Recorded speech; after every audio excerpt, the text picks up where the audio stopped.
কিলার Miller. David মিলারকে চেনানোর সবচেয়ে সহজ উপায় বোধ হয় এই নামে ডাকা। তবে তার কিলার রূপ ইন্ডিয়ান প্রিমিয়ার লিগের চলতি মৌসুমে দেখা যায়নি এতদিন।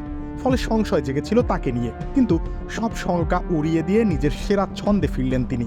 দিল্লি ক্যাপিটালসের বিপক্ষে দেখিয়েছেন বিধ্বংসী ব্যাটিংয়ের প্রদর্শনী। এদিন স্রেফ 23 বল খেলেছেন এই মিডল অর্ডার ব্যাটার, তাতেই করেছেন 55 রান। 6টি চারের পাশাপাশি 3টি 6-এ সাজানো ইনিংসটিতে স্ট্রাইক রেট 240। এমন পারফরমেন্সও অবশ্য যথেষ্ট হয়নি দলের জয়ের জন্য।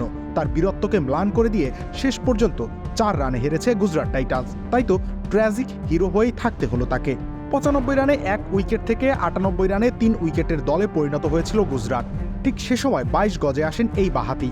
খানিক পরে সেট ব্যাটার সাই সুদর্শন ফিরে গেলে চাপ আরও বেড়ে যায়, কিন্তু মুহূর্তের মাঝে সব চাপ উড়িয়ে দিয়েছেন তিনি।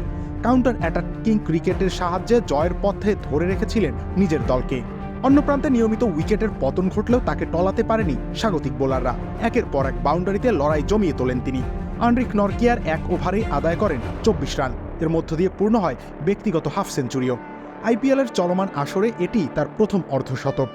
যদিও ইনিংস বড় করতে পারেননি এই হার্ড হিটার। মুকেশ কুমারের বলে ডিপ স্কোয়ার লেগে ক্যাচ দিয়ে আউট হন তিনি। তাই তো আক্ষেপ নিয়েই প্যাভিলিয়নে ফিরতে হয়েছিল তাকে। তাছাড়া শেষ দিকে রাশিদ খান সর্বোচ্চ চেষ্টা করেছিলেন। মিলারের বিদায়ের পর তিনি ছোট কিন্তু কার্যকরী ক্যামিও খেলেছেন। তবে 20তম ওভারে 19 রানের কঠিন সমীকরণ মেলানো সম্ভব হয়নি তার পক্ষেও। যদিও প্রোটিয়া তারকার ফর্মে ফেরা পরাজয়ের মাঝেও কিছুটা স্বস্তি হবে টাইটান্স পরিবারের জন্য। প্লে অফের দৌড়ে টিকে থাকতে আগামী দিনে কঠিন পরীক্ষাই দিতে হবে তাদের। আর সে সময় তিনি ফর্মে থাকলে সেই কঠিন পরীক্ষা অনেকটাই সহজ হয়ে যাবে নিশ্চিতভাবেই। এখন দেখার বিষয় দিল্লির বিপক্ষে ইনিংসের অনুপ্রেরণায় ধারাবাহিক রান মেশিন হয়ে উঠতে পারে কিনা তার ব্যাট। রবির ইসলাম রনি, খেলা 71।